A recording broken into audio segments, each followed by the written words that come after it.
It's Thursday, it's 12:15 and we're live in Westminster. Our plan for change is beginning to work. I recognise that it takes time after the cost of living crisis people have gone through the last few years for people to feel better off. But could President Trump throw her plans off track? What we're going to be doing is a 25% tariff on all cars that are not made in the United States. If they're made in the United States, there's absolutely no tariff.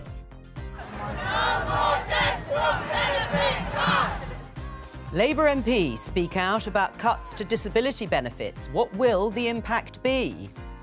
Keir Starmer joins European leaders in Paris for talks on Ukraine, but is America on the same page?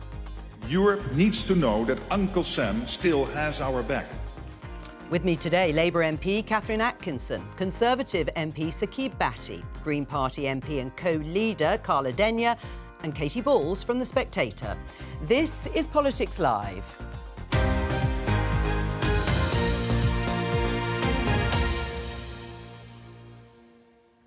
Hello and welcome. The day after Rachel Reeves delivered her spring statement, we've had some time to chew over the detail. Let's have a look at how the papers have responded with a spread of front pages. The Mirror, spring statement row, balancing the books on the backs of the poor, referring to the welfare cuts and changes and their impact. The Daily Telegraph, 5 years of record taxes, looking ahead to the risk of more taxes perhaps in the autumn. The Guardian, Reeves accused of balancing books at expense of the poor, very similar to the Mirror. And this is in the Daily Mail. Reeves on the ropes, deluded. She claimed to be restoring economic stability and delivering a decade of national renewal. The reality, our growth forecast for this year has been slashed in half. And finally, in the Times, Reeves squeezed by Trump. That is referring to what you just heard in the headlines about the 25% tariffs being slapped on car imports to the States. Rachel Reeves said during her statement, repeated again in the headlines, our plan for change is working. My opening question to the panel is her plan working? I think her plan is working. I think there's a lot of work still to do, but certainly next year and the year after that, the projected growth is increasing. So we're seeing the impact of long-term decision-making. And what's been brilliant is to see the impact of the planning reforms that we're making, a policy that's seeing the single biggest increase in growth that's been measured before. And I love some of the detail of that in getting 60,000 extra construction workers trained up that will make a real difference in making sure we deliver the homes that we need to see. But next week we've got wages going up, we've got pensions going up, and we've had 5 months in a row now of NHS waiting lists coming down. Right, do you agree with that rosy outlook? No, it's definitely not brilliant. I mean, ultimately, this was a black hole that Rachel Reeves has created for herself. I think last time I was on the show, I said, you know, I think it was back in January, I think bond yields had risen on the back of what Rachel Reeves had decided to do. She had very, very limited options. Yesterday, she's come out with, you know, the headroom had basically been wiped out, so she had to fill that in, and they did it very drastically. It's been really chaotic, no plan in place really, and I think the worry is that now the second half of this will be in October, where there will be tax rises on the way. It's almost inevitable, and you know, Caroline mentioned Catherine. My apologies, Catherine. She mentioned the planning and the housing reforms. Well, the OBR don't take into account the employment rights bill and the impact of that, where businesses are really crying about the impact that will have. It doesn't take into account the fact that actually those houses need to be delivered, and if those houses aren't delivered, those growth figures won't. Then, of course, then you've got the Trump tariffs that have come in overnight, and they'll have a huge. Well, we'll come on to the Trump tariffs, but obviously very contrasting views about whether Rachel Reeves' plan for change is working. What do you think, Carla? I think the most relevant question is working for whom? The cost of living is going to continue to go up. Food prices are predicted to rise by 4.2% by the end of this year. I think if you ask most people on the street, are you feeling richer? The answer is going to be a resounding no. And the fact that Reeves and Starmer are taking us in the wrong direction for many of those people, I think there'll be a lot of voters out there who voted Labour in the general election because Labour are running on a platform of change, who'll be wondering why they bothered. Well, on that, just before I come to you, Katie, Catherine, the Labour Party did come into power promising change, but since you've been in government, there have been cuts to millions of pensioners' fuel allowance, cuts to overseas aid, cuts to benefits for the poorest, a squeeze on public spending after 2027, a new tax rise on jobs and big increases in council tax. Is that the kind of change your constituents were expecting when they voted for you? I think the change that we are seeing is the fact that we've seen £26 billion put into the NHS, which is why we're getting month-on-month reductions in our waiting lists. We're getting more money into public services. And I think that actually the increase that we are seeing in defence is absolutely right for delivering not just national security, but economic security as well. Katie, what was your assessment and analysis of the spring statement yesterday in terms of the plan for change and if it's working? Well, I think the answer is the plan working? Not yet. Now, it still could. It's completely right to point out probably the best piece of news from the spring statement was the planning reforms and the fact they've been marked highly by the OBR. It's a little bit further down the line. But right now, Rachel Reeves is in a place where the OBR are warning that there's a 49% chance that she's going to have to potentially go for tax rises. You've got others who are even more pessimistic about the potential for tax rises. And I think that, growth... You can go back to former governments, you can look at structural problems in the economy, but without economic growth, Rachel Reeves has a really unappetising set of options, and that means the spending review is going to be quite painful. Then the autumn budget could be more painful still. So she needs her plan to work, but I think the jury is very much out, and she's not out of the woods on it. I mean, you can't say whether you're going to put taxes up or have to put taxes up in October. This £9.9 billion of what they call fiscal headroom, I mean, very coincidentally, it seems to be back on, she having wiped it out in October. But anything could just push that off course, get rid of that manoeuvrability. And do you accept tax rises would have to happen? It's absolutely right that when we look at what's happening globally in insecurity, that is pushing growth down and it's increasing the rate of borrowing. But when you look at how fast we are growing, we were predicted to be You've had it halved. You've had it halved, the forecast for this year. Yes, but it's from really 2 to 1%. But we're making long-term decision-making, and we've gone from being 7th out of 7 in the G7 in terms of predicted the growth. Now we're going to be 2nd out of 7 when it comes to how fast our growth will happen. That is second only to the US. So I think that we do need to acknowledge what is happening around the world. Well, let's acknowledge what is happening in the US, because we had this news overnight. BBC News, Trump announces 25% tariffs on car imports to the US. Well, Richard Hughes, chair of the Office of Budget Responsibility, told us that in a worst-case scenario, that could just wipe out your headroom in one stroke. I think, of course, we don't want to see tariffs, and I'm really pleased that we are still having conversations to try and ensure that we work closely, not just on defence and security, but also when it comes to our economy. Right. Well, what would you do?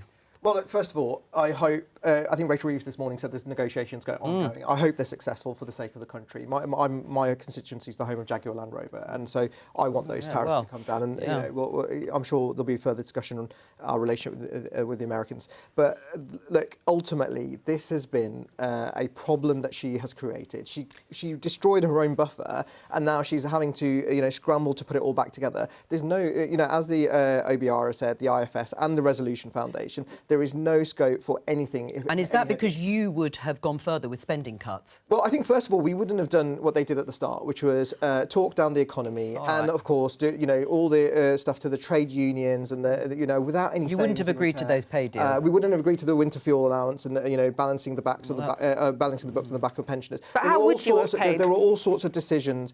We wouldn't have done GB Energy, which would have saved billions. Ultimately, look, we would have taken different decisions. Rachel Reeves took those decisions, killed off her own buffer, and look where we've ended up. Carla, what approach would you take to tariffs being slapped on car imports? Would you advocate, the Greens advocate, retaliatory tariffs? I think any thought about retaliatory tariffs has to be taken really, really carefully. Right.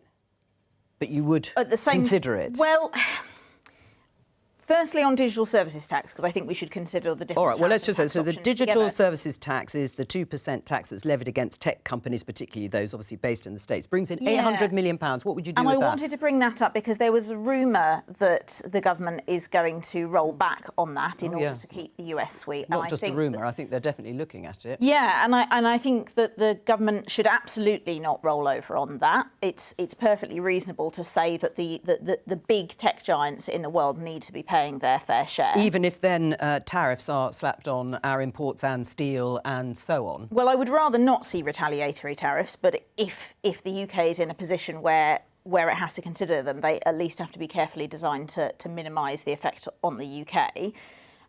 But to broaden this out to the points that you were just making with the other guests, what worries me most is that Reeves is making decisions that I don't think are in the benefit of most people in this country.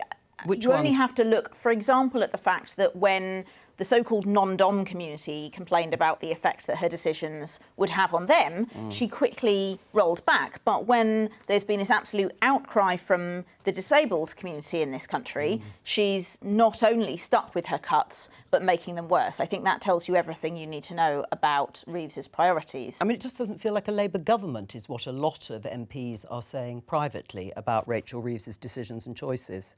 I think it is really important that we protect the most vulnerable, but there are so many who can work and want to work if they are supported back to work. And I think it's absolutely right that this government is putting an extra £1 billion in supporting people back to work. But how does plunging them into poverty and making them sicker make them more likely to go to work? So at the moment, there is a real frustration that, especially with the services that we've seen, we've got a welfare system that doesn't work, that is broken and isn't fair for anyone. I think it's right that we want to try and ensure that people get back to work when they can. But I also think it's right that we stop constantly reassessing those who really can't work and aren't going to get better. And they are the ones that will actually see more money rather than less. I agree with that. If someone has a permanent condition, there's no point forcing them it's been through cruel that they've reassessments. kept having to go back to be reassessed and reassessed. But, you know, PIP is a benefit that is for people who are in work as well. It supports people to stay in work. Cutting that, how is that going to help disabled people to stay and get into work? And I think we are in a situation where we've got 1,000 new applicants for PIP every single day. Now, of course, we need to protect the most vulnerable, but I do think it is right, especially for those who can work, that they are able to. Well, it's clear where the Greens are. They are opposing those cuts, but so are a large-ish number of Labour MPs. One of them is Rachel Maskell. She's in central lobby for us. We're talking about £4.8 billion, Rachel, of cuts to the welfare budget. You've said you're not going to vote for these cuts that will put people at risk or push deeper into poverty. Do you still have confidence in Rachel Reeves as Chancellor? Well, I think what we need is government to carry out a proper assessment of what's happening. We've had the impact assessment yesterday, and as a result of that, I really do think that government needs to reflect on these proposals. We know people across our communities are deeply concerned about the implications. 150,000 carers likely to lose their carers allowance, and the unravelling of the report is showing that nearly 400,000 people are likely to be pushed further into poverty, and we already know disabled people experience severe poverty. Government are right to put people into work with the support they need when they can, protect the people that can't work. But there's this group in the middle, the people that really can't work but won't reach those thresholds. They're the people we're most concerned about. Right, and you talked about asking the government to reflect on this decision and change it. I ask you again, does that mean you no longer have confidence in Rachel Reeves as Chancellor? Well, I want our Chancellor to have that reflection and to do what's right for the people of this country, not least disabled people. They need agency in this discussion. I listened very carefully to what the Minister, Stephen Timms, said earlier. He said there will be consultation, yet in the Green Paper it says on the fiscal elements there won't be consultation. So we need clarity from government on this, but we also need clarity that if people can't work, that they will get the support and not be pushed further into poverty, that those payments, personal and dependent payments, will remain in place. If the Chancellor can't deliver it, I think the country will make the decision around her ability to provide that essential support for people. A Labour government should not be placing people into deeper poverty, yet their impact assessment says it would. So I really do call for a time of reflection now. How many other Labour MPs, sort of ballpark, and were we talking about a sizable number of people like you in the parliamentary party who are deeply unhappy? I have just spoken to so many colleagues. Many people, of course, are now talking to their constituents as well and hearing their stories and are concerned. And I think the things that really do worry us, the last time there was a major change to the DWP provision, saw 290,000 people moved into worsening mental health. 600 people tragically have taken their lives. We don't want that to occur in our constituencies. And that's why I'm saying it's really important we understand what is happening, why our nation is sicker today than it was 10 years ago, and to also understand what needs to be done to support those people in their time of need. Catherine, I mean, listening to Rachel, what's your response? Well, I absolutely agree that we need to be listening to our constituents. And reflect on the decision. I think it's absolutely right that part of our job is to listen and then to be able to tell people what our constituents are going through. So I think that is fundamentally right, and I agree with Rachel about that. And she's also right that people have got a lot sicker. And it's, I think, for those who can work, it is so in their interests, their well-being, that they are enabled to do so. So I think that we need to listen. There is a consultation happening, and it's important to stress that no one's benefits are going to be impacted right now. This is a start of a process, and that involves consultation. But we know government analysis suggests more than 3 million families will, on average, be £1,720 a year worse off by 2030 due to benefit cuts. At the moment, none of that actually takes into account the £1 billion to be put into pathways to work. We're also looking at a situation where 3 million people next week will get a pay rise. So I think that when it comes to looking at whether or not people are going to be better off, if we can get them into work, they absolutely will be, and we need work to pay. Rachel? Catherine's absolutely right, but there's more to it than this, because we know that carers are an essential lifeline in supporting people in work and, of course, at home. And if they're taken away, we don't have the care system, because of what we've inherited, to be able to provide that caring support. We also know we don't have the mental health professionals in our country to provide the level of mental health care that people need in order to help facilitate people into work. And it is the fact that we have been given this inheritance that it's right that we address it, but we've got to be real with it, and that's my concern, that the consultation over the fiscal elements will not take place according to the Green Paper. How do you persuade Rachel not to vote against these cuts?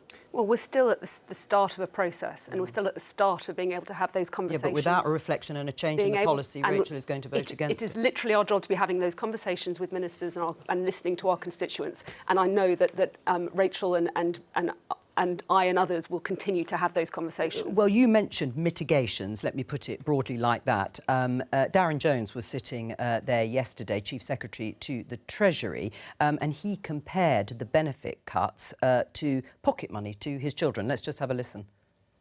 So I've not seen the impact assessment, because, as you say, it's just been published, but my understanding is what the impact assessment doesn't account for is the benefit that you get from our additional money into support for training, skills or work. So take for example, if I said to my kids, I'm going to cut your pocket money by £10 a week, but you have to go and get a Saturday job, the impact assessment on that basis would say that my kids were down £10, irrespective of how much money they get from their Saturday job. What did you make of that analogy? He's apologised for that analogy, and I think it was right that he did apologise. I think the important thing is about trying to get people back to work, especially in circumstances where at the moment 1 in 8 young people are not in education or training or any kind of work. And that's why things like Labour's Youth Guarantee, which will ensure that all 18 to 21-year-olds do have work or help to get work, training or education, is so key. I think one of the problems is you've had this argument made by Keir Starmer and Rachel Reeves that this is a moral mission. And of course there is a moral case for getting people back into work and so forth. But then you had the last minute tinkering with the spring statement. Where they had to find the extra exactly, because the OBR said, oh, this money doesn't add up. It's not as many savings as you think. So then the Treasury at the last minute adds more changes to it. And that does slightly go against this idea that, you know, everything is carefully curated on the moral cause. Is it a moral argument, it or looks, is it? Yeah, it looks like you're trying to please the watchdog and going around the edges in that sense, which I think is making a harder sell for some of the Labour MPs I've spoken to. I think they'd already announced the Pathways to Work, which was the extra £1 billion, and that is not taken into account by this impact statement. Right, Rachel, do you think it's like pocket money being given, or cut, I should say, to children, comparing it to benefit cuts? I think those remarks were disgraceful because people see this as their lifeline, and that's how we should review it and treat people, disabled people, with the dignity they deserve. And that means giving the financial support that they also need. But we've got to look at this broader scope about so many other people are involved in this conversation. Employers mustn't be left off the hook for their appalling employment provision for disabled people. So many people are in that revolving door because employers don't protect people. They often don't recognise the talents of disabled people, and instead having them in menial tasks and then seeing them out of the door with capability procedures. This is completely unacceptable, and trade unions across the country will tell stories about how they have stood up and fought for all disabled people to stay in work. So we've got to change the whole context of the discussion. Right, I mean, Rachel uses the word lifeline for benefits to people, but you wanted to take even more of those lifelines away, didn't you, Saqib Bhatti? Because you promised, or Conservatives promised in their manifesto, to cut £12 billion a year from the welfare budget. There's a fundamental difference, because that had been after a long period of consultation with stakeholders. It was not on the back of how are you going to do it then? Well, it wasn't on the back of trying to fill a black hole that Rachel Reeves had created. But you still wanted to take £12 billion. That's why the OBR then said actually it doesn't match, and you know it's all been very chaotic. Look, ultimately, and Mel's been very clear on this. The Shadow Chancellor has been very clear on this. That you know, post-COVID, the welfare budget has ballooned, and it had to be looked at clearly. But you've got to take people with you, and you've got to work with stakeholders to do that. None of that has happened in this instance. And those comments by Darren Jones, which by the way Rachel Reeves then repeated, were disgraceful. And even when she stood at the dispatch box, I did think she was definitely out of her depth. But you know, those comments show that they're out of touch as well. Right. I mean, there are people who are paying vast amounts of tax every day, working very hard. They look at the ballooning, to use the words of the politicians, welfare bill and think it's not sustainable. And yet, why on earth is Rachel Reeves choosing to balance the books on the back of the poorest and most vulnerable in society? Well, she, of course, says she's trying to completely redesign the system and get more people back into work. Let me add a little bit of context to this. The DWP, Department for Work and Pension stats that came out just today, show that 1.5 million people in households that receive personal independence payments are already facing hunger. They're food insecure. And over 500,000 went to a food bank in 23-24. And yet those are the people that this Labour government are saying should be worse off. And all the while, Rachel Reeves absolutely refuses to consider taxing the very wealthiest in society, the multimillionaires and billionaires. I don't know what this Labour government think they're doing, but this is surely completely the wrong priority. Catherine? I think we're already trying to ensure that taxation is on those who actually have the broadest shoulders. And why rule out I think wealth that's tax? why, and I think that is why there's been so much done to protect small businesses. And in terms of what we are seeing with national insurance rises, and tax work by increasing employers. The biggest 2% of employers are the ones that are going to pick up 3/4 of the bill. We are trying to ensure that actually we have the public services to support people, and I think it is right that those who can pay do pay. So I think, look, yesterday was clearly going to be a bad day for Labour. That was pretty obvious. But what the defence line that is being rolled out, that we're going to try and get people back into work to try and mitigate these numbers, completely ignores the fact that that national insurance jobs tax means that businesses are now not investing. They are cutting back on employment, and it's actually the hard-working people of Britain that are going to suffer. And so you can put all that money in trying to get people into work, but if the jobs aren't there, then it's. But do you support the welfare changes? Well, look, I think, as I said, we had the plan for £12 billion. But will you support them? We'll take a look at the detail. Right. I mean, how much of a headache is this going to be? Rachel has been very candid and open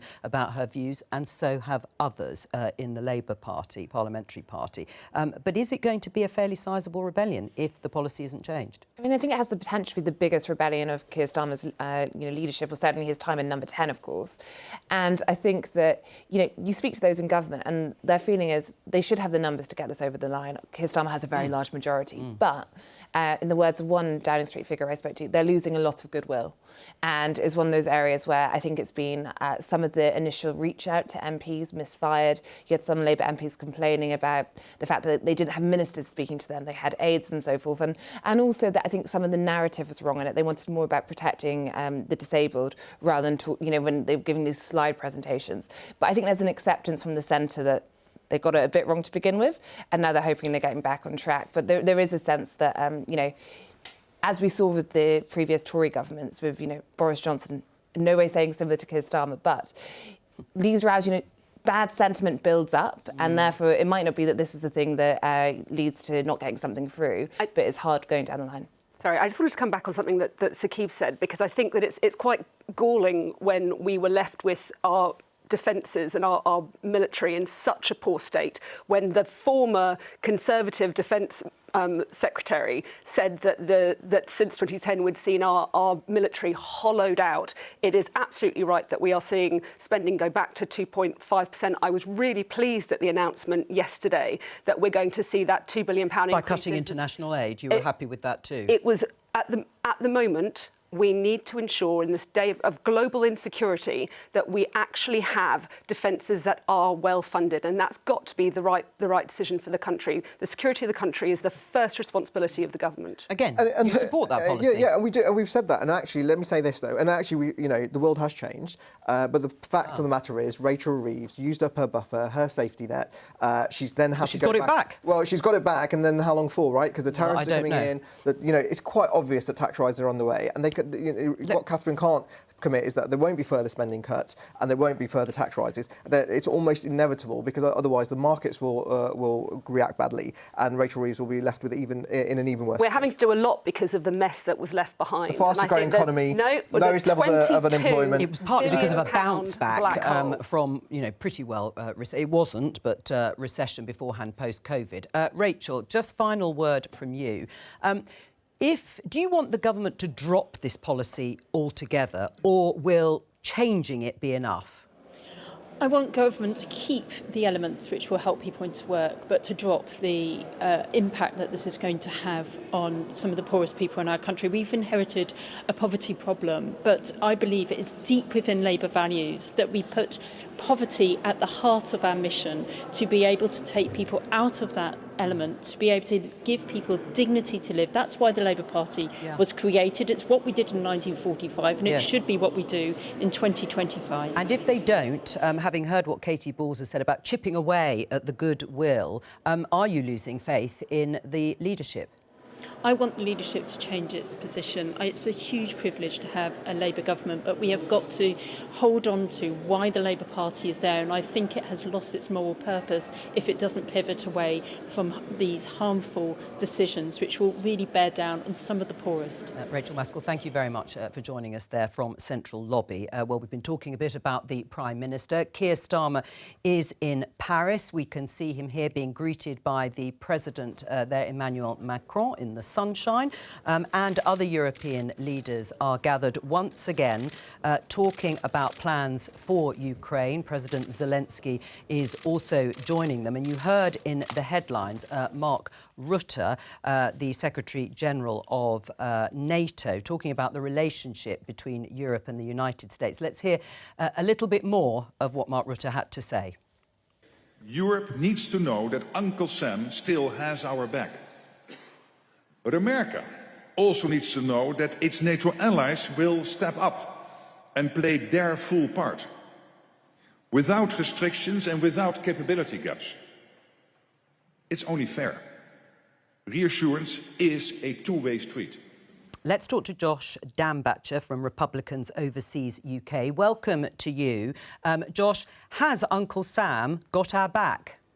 Uncle Sam has the Allies' back, has Europe's back, has the UK's back. There's a special relationship with the UK that still stands. But at the same time, the US has been warning Europe, has been warning the UK for years, since the Obama administration, that defense spending has to increase. I think talking to people in London, talking to people in Washington, D.C., both sides of the aisle, conservatives, Democrats, Republicans, everybody agrees that defense spending in Europe needs to go up. The question is, can they do it? We just heard a debate on social spending, and I think on your show yesterday, you had an economist that pointed out that social spending has gone up as defense spending has gone down. There's real choices that need to be made. Right. I mean, Mark Rutte posed the question, as you will know, because of what we're calling Signalgate, those WhatsApp messages. And despite the warm words we've heard from you, Josh, the sentiment is really rather different. J.D. Vance, the Vice President, says, if you think, and he's talking about the campaign in Yemen, if you think we should do it, let's go. I just hate bailing Europe out again. I hate bailing Europe out again, he says. Then Pete Hegseth, the US Secretary of State for Defence, I fully share your loathing of European freeloading. It's pathetic. And then goes on to talk about Mike Waltz. What do you say to that language? Well, I think that language is accurate in many ways. You have to treat your allies harshly when they aren't doing what they need to do. The U.S. needs allies that are both willing and able, and they're not able at the moment. And if you look at that text exchange, I think what you see is a little bit of a diversification of opinion inside the White House, inside the leadership team. J.D. Vance, that he was willing to not do the attack on the Houthis in order to send a message to Europe. The right decision was made, but at the end of the day, Europe has to have some uncertainty in the back of its mind in order to really have the motivation to do what it needs to increase defense spending, because it's not going to be easy. And always coming to the rescue of European interests, that isn't always going to be something that creates that incentive that European countries, the UK, need to increase defence spending. Well, of course, it's not a one-way street. I mean, Article 5 under NATO has only been triggered once, and that was after 9/11, when the UK stood shoulder to shoulder with America, rightly or wrongly, going into Afghanistan and then to Iraq. Carla, do you agree with the words you've just heard there from Josh Dambacher? Yes, we will always have your back, but you've got to step up when it comes to defence. Well, I'm not sure they do. And the Greens have been saying for a while that with this new Trump administration, that needs to trigger a major review from the UK government about our relationship with the US. I think that our close allyship with the US over the last few decades has been pretty problematic a number of times in the past. Most recently, it's put the UK government in a position where it felt like, I strongly disagree, but it felt that it had to keep supplying F-35 fighter jet parts to Israel, even though there's clear evidence of those being used to commit atrocities. In the past, the UK government's relationship with the US led it to feel that it had to go in to the Iraq war, again, something I strongly opposed. And I think with the comments that we're seeing coming out of the White House now, around Gaza, Ukraine, now Europe as well, that is a pretty clear signal to the UK government that now would be a good time to turn to our closest neighbours and build a stronger relationship with Europe. And that's the EU. Josh, what do you say? I think the uncertainty that was just expressed is exactly what the United States needs to convey to decision makers in Europe to get them motivated to increase defence spending. I don't think it's mutually exclusive. The UK can turn to Europe, have a closer relationship with Europe, help unify Europe, because obviously they're having difficulty unifying around a common defense. And the UK can still have a special relationship with the US. It's not mutually exclusive. Right, and what is that special relationship exactly, Catherine?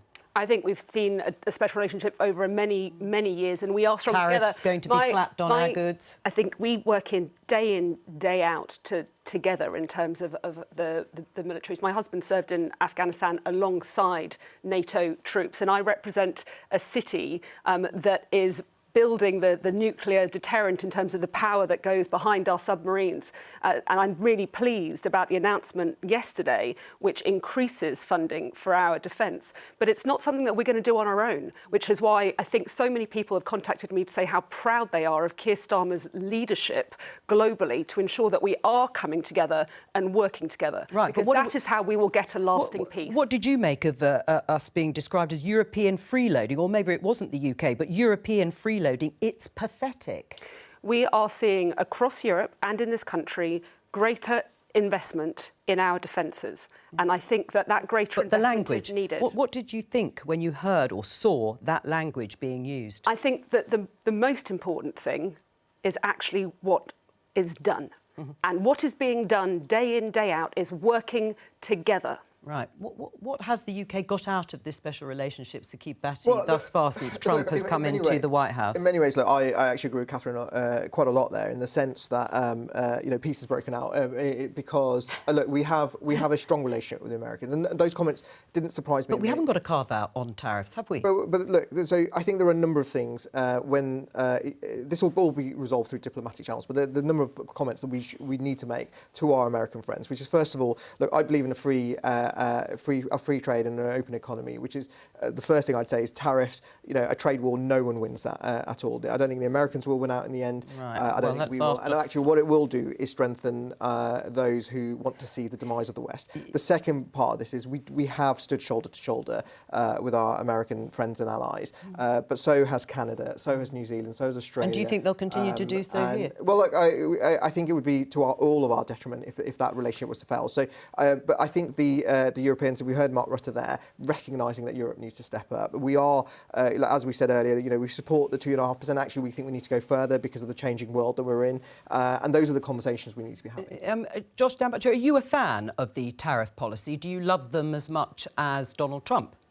I was a skeptic in the beginning, but I do think that they have real usefulness. I think in terms of the tariffs, if you look at them as ways to protect the American economy, I think they do have some value. For example, the auto tariffs that we're all talking about, they do protect American jobs, and the auto industry has been decimated in the U.S. The jobs have been decimated. They've gone to Canada, to Mexico, and that is a policy that I agree with. When it comes to policies on reciprocal trade tariffs, that's also a policy I would agree with, because in many ways the world has changed significantly.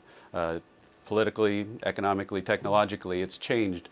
And the deals that have been cut in the past are not working for the U.S. anymore. Even though it might make it more expensive, of course, for American consumers. Do you think there is a likelihood that the UK will get an exemption when it comes to some of these tariffs? I think the UK could get an exemption, will get an exemption, if it negotiates. There are things that have already been put on the table regarding technology taxes that could be a quid pro quo that could reduce the tariffs. And that's part of renegotiating those deals with the major suppliers of goods and services to the United States, the UK obviously being one of those. Right. Katie, what's your reflections? You'll be heading to the United States fairly shortly. In about a month's time. But I think one of the things from the Downing Street perspective, and clearly we've seen from the last Trump term how unpredictable it is to deal with Donald Trump in the White House, and Labour having to adapt to that now. It's probably even a little bit harder to be a Labour Prime Minister than a Tory Prime Minister, though the Tory Prime Minister's also struggled. But I think what some around Keir Starmer actually like about it is how transactional this White House is. You don't have to guess what they're saying. They're pretty clear, we want X if you do Y. And therefore the question is just how far is Rachel Reeves willing to go when it comes to moving away from these tariffs? And to Carla's point earlier, I mean, the question is, if you, for example, the digital tax, say, 0.8, 1 billion, whatever you say it comes to, if that's less than what tariffs would be, is it a trade worth having, or are you going to create more problems down the line? But, I think that where the government is at the moment increasingly is about delivery, which means they're willing to be pretty pragmatic, even if former ideological arguments are made on these tax things. Right, what about that trade-off? No tariffs and you give up £800 million? Obviously, every government's got to stand up for the interests of its people. But the tariffs would hurt us a lot more, wouldn't they? But I'm sure it's not just me who would rather see governments make decisions based on values and the values of its citizens rather than just on this purely transactional approach. Josh Dambacher, thank you very much for joining us today. Let me just show you this headline in The Guardian. Assisted dying law thrown into doubt as rollout likely delayed until at least 2029. The timeline for implementation in England and Wales likely to be pushed back a further 2 years, meaning it may coincide with general election. There was a question there from Kim Leadbeater, who brought forward this legislation, Katie, yesterday in Prime Minister's Questions. But tell us, what's going on here? Yeah, so it's finishing its committee stage now, and now we go to report stage and third reading. But I think when it comes to this 2029, it's not definite that if this bill passes at third reading, it would have to wait till 2029. It's just that they've now extended the backstop, which obviously some in favour of assisted dying said this is very bad news, you have to be quicker. But there's also a point made by Kim Leadbeater, which is it could still happen sooner. Of course, it does throw the whole thing up into the air if you have various departments saying it's not going to be ready in time, because you could have all this work done, and then if Labour are in a minority government, if perhaps Labour even changes leader, and you have someone like Wes Streeting who is anti-assisted dying, but obviously bears cabinet responsibility still, or you had a Tory reform coalition, it's just more uncertainty. So I think it's another reason when you look at how complicated this private members bill has been, the controversy around some of these amendments, of doubt about what it's really going to look like and whether it will really happen. Disappointed? Well, this is such an important issue for so many people. I'm sure we've all had hundreds of constituents getting in touch with us, expressing very strongly held and personal views. So I think the number one priority has to be for us MPs to get it right.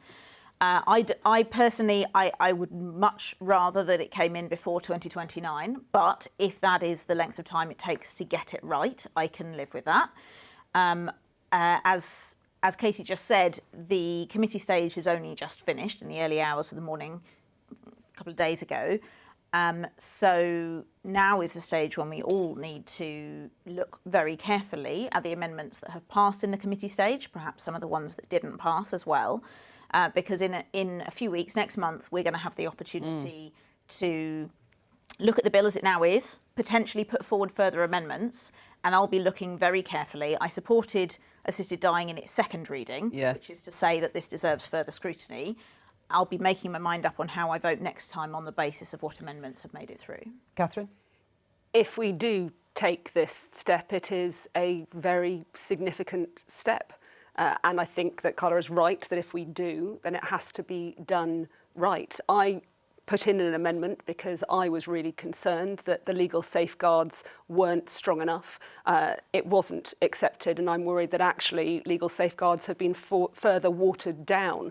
So I feel it's going in the wrong direction. You voted against it? I voted against it because I was worried about deliverability and I was worried about the legal safeguards, and those legal safeguards have been watered down. So I'm even more concerned about it than I was before. Right, Saqib? Well, look, I voted against it in second reading, and my opposition has only grown stronger. I think, having seen how it's been conducted in committee, where there were some good amendments put forward, which may have probably wouldn't have changed my position, but may have placated some people. In fact, it's gone the other way. It's been watered down.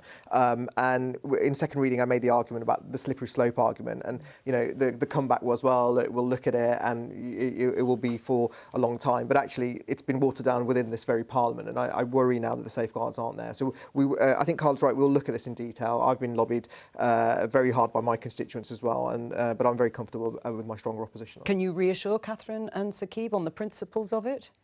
Well, I don't think I'm the one to reassure. I'm obviously not the MP leading on this private members' bill. From what I can see of what's come out of the committee, caveated that it only finished the other day, so none of us have had the opportunity to go through the amendments line by line yet, unless we were on the committee, which unfortunately none of the Greens were. But I do think that some of the changes that were made in committee do make it better. So, for example, replacing the High Court judge approval, where it would be just a judge deciding, with a judge-led but broader expert panel. Not necessarily a judge-led and no challenge to the evidence. Just let me finish that point. So I think that trusting a judge to know every angle and have expertise in every field, as opposed to the new proposed model, where it is a panel of experts, including a senior lawyer, but also a psychiatrist and a social worker, and a separate amendment that makes training on recognising coercion mandatory for doctors. I think those two things strengthen it by bringing the relevant expertise into the decision-making process. We were told it would have the strongest legal safeguards, and we don't. There is no opportunity to ensure that actually evidence is challenged, and I think that is so important to make sure that people are protected from coercive behaviour. For me, it's actually not the principal point, it is the safeguards. And if we're going to take this really significant step, we need those safeguards to be robust. Right, only a few seconds. 2029, it just means this is going to suck up all the bandwidth, and I don't think it's a good move. All right, it's all we have time for, but thank you to all of my guests for joining me today, the day after Rachel Reeves' spring statement. I'll be back on Monday with more Politics Live. Please do join me then. Bye-bye.